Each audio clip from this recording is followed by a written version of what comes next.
Hi అండి. ముందుగా అందరికీ వరలక్ష్మి వ్రతం శుభాకాంక్షలు. తెల్లవారుజామున లేచి వాకిళ్ళు అవి తుడుచుకుని ముగ్గులైతే పెట్టేశాను. నాకు ఎక్కువ కలర్ఫుల్ డిజైన్ అయితే పెట్టాను. ఈరోజు అయితే తోరణాలు అయితే కట్టేసుకున్నాను. తర్వాత అయితే మజ్జిగ వడలు అయితే వేసుకున్నాను. తర్వాత పులిహోర అయితే కలిపేశాను. పులిహోర చాలా బాగుంది. చూసారు కదా స్ట్రక్చర్ ఎలా ఉందో.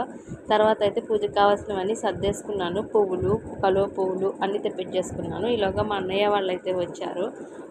మా అమ్మ అయితే ఇక్కడ లక్ష్మీదేవిని కాయిన్స్లో పెడదామంది. మొత్తం నా దగ్గర ఉన్న కాయిన్స్ అన్ని ఒక చోట తెచ్చేసి పళ్ళెల్లో అయితే వేసాము. ఇది వెండి పళ్ళెం. వెండి పళ్ళెంలో వేసిన తర్వాత లక్ష్మీ అమ్మవారిని ఇలా అలంకరించుకున్నాము. అలంకరించుకున్న తర్వాత తామర పువ్వులు అయితే ఆమెని ప్రతిష్ఠించాము. ఆ తర్వాత కలిసినైతే సిద్ధం చేస్తుంది మా అమ్మ. పూజ అయితే మొత్తం ఇలా డెకరేట్ చేసుకున్నాము. మొత్తం అంతా అయిపోయిన తర్వాత ఇలా ఉంది వ్యూ. నేనైతే కొబ్బరికాయ కూడా కొట్టేస్తున్నాను. ఇది మా అమ్మ, నేను, మా వదిన.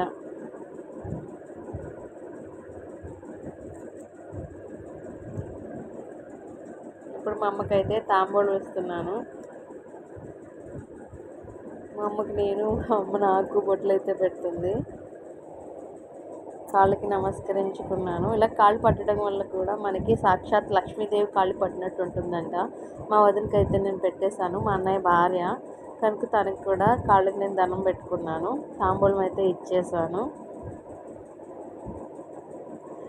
మా అమ్మ వీడియో తీస్తుంది మా ఇద్దరికి. అదే చెప్తుంది మా వదిన. ఇప్పుడు అమ్మవారికి కూడా తాంబూలం అయితే ఇచ్చేసాను. మొత్తం నైవేద్యాలన్నీ సమర్పించుకున్న తర్వాత